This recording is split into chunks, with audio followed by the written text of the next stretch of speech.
Hello Libra and welcome back to my channel.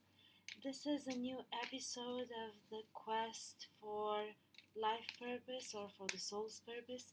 Today we speak about the alchemy of the soul, about self-transformation, about self-transmutation, and for that I'm using the Lost Tarot of Nostradamus. Nostradamus was an alchemist. Apart from the prophecies, and now in the context of coronavirus, there were some people that came out and said, yeah, Nostradamus prophesied this and that. Well, every time a catastrophe happens, we say Nostradamus prophesied it. Now, as someone who read through the centuries and through the quatrains and a few of the couplets, by the way, stay with me until the end because for each and every card, I'm going to read for you the couplet that is related to it according to the authors of the deck. So basically, the couplets, the quatrains that he wrote, they transcend time and space. They are not for so they can be applied to a variety of things. Plus, the language is twisted. There are a lot of metaphors, and well, that's 16th century French. A lot of words change meanings. Anyway, so. Getting to our reading today, but there was something else I wanted to tell you before that, Libras, and I totally forgot what it is. Anyway, I'm going to remember it later. That's fine. So, let's see, what is the essence of your question, Libras? I remember your monthly reading was a tough one. So, let's see.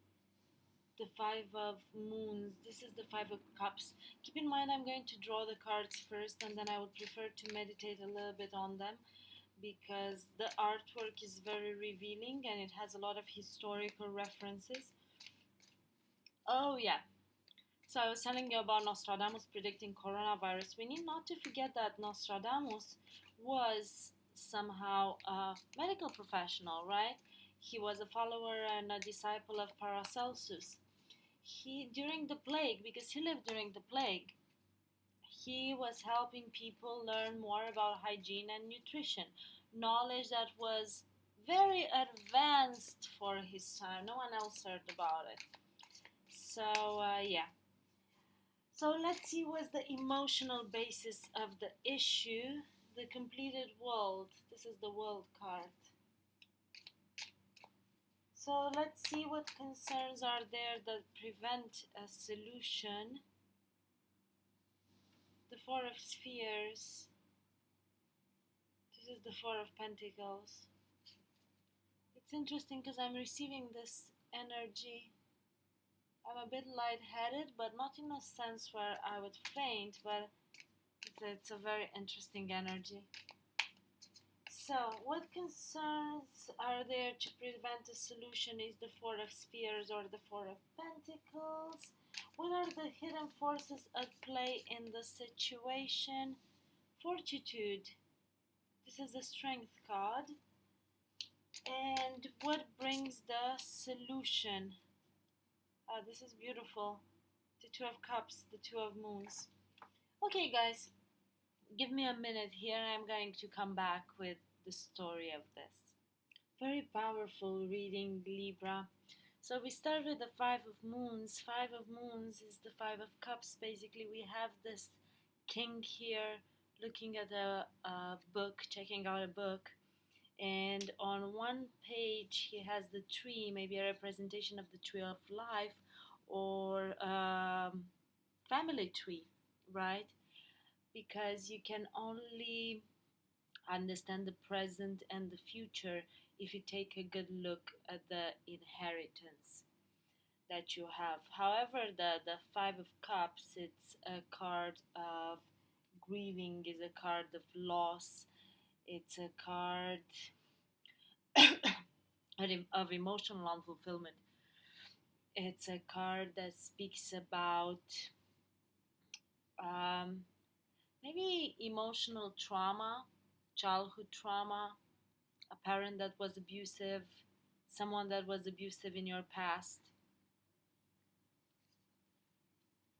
So there is a feeling of lack, there is a feeling of crying over spilled wine, There is a feeling of grieving, of loss, of sorrow, of disappointment.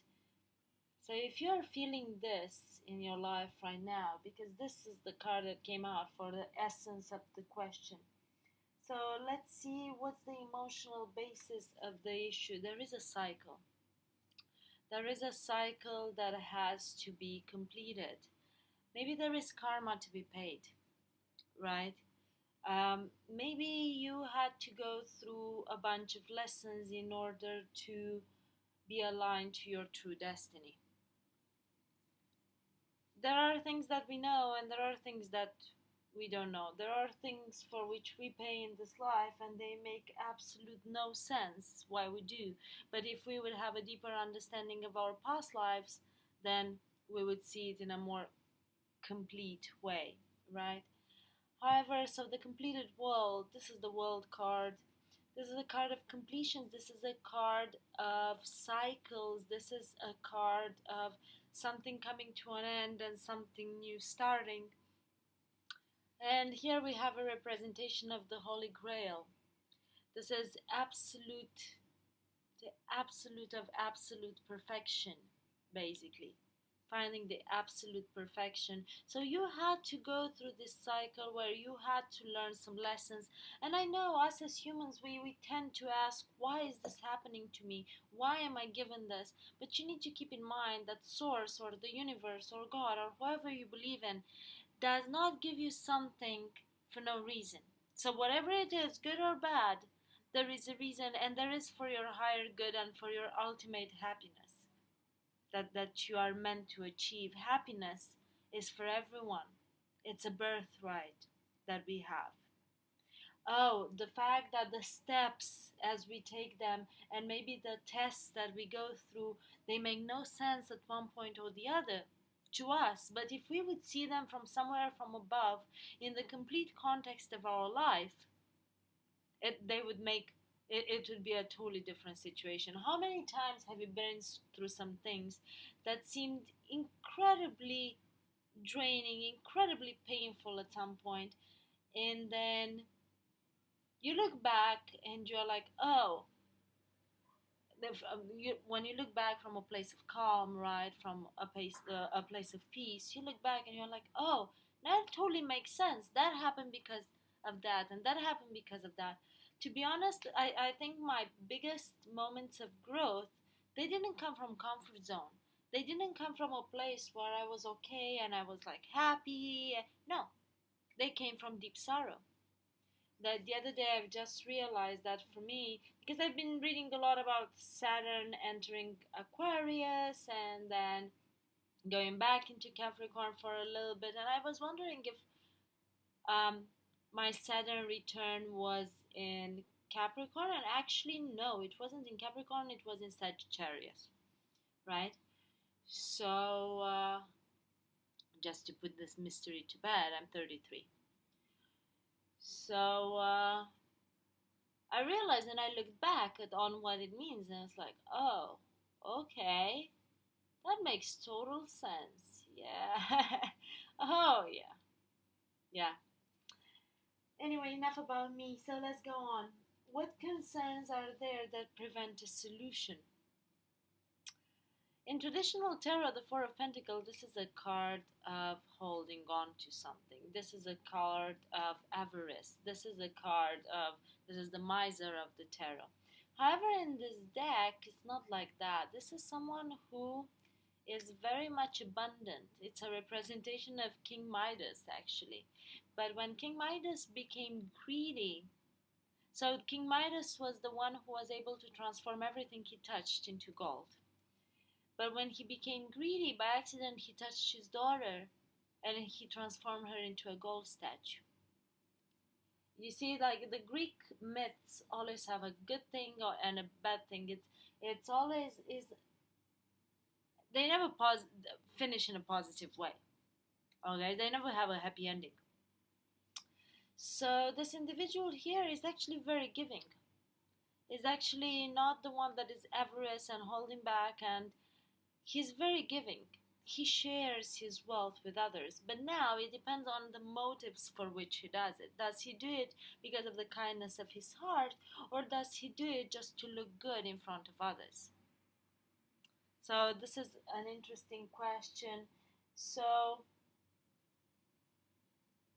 maybe you are asking yourself if at this point in time, or along your life so far, you have been giving because you wanted to make people like you.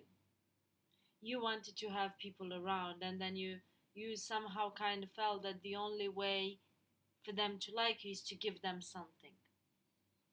That's a question that you have to answer. So, what are the hidden forces at play in this situation? This is the Strength card. You know, in general, the representation of this card in the traditional tarot is this woman uh, taming a lion, right? Here we have a bull. This is pure strength. You are more strong than you know. You have more strength than you realize you do, basically. And strength, it doesn't need to be physical force. You don't need to impose yourself. It's strength of character, strength of will, the ability to survive, the ability to make it, the ability to just be, and to be able to confront whatever situation comes your way and keep going and build your story. Write your own book, write your own story, write your own fairy tale.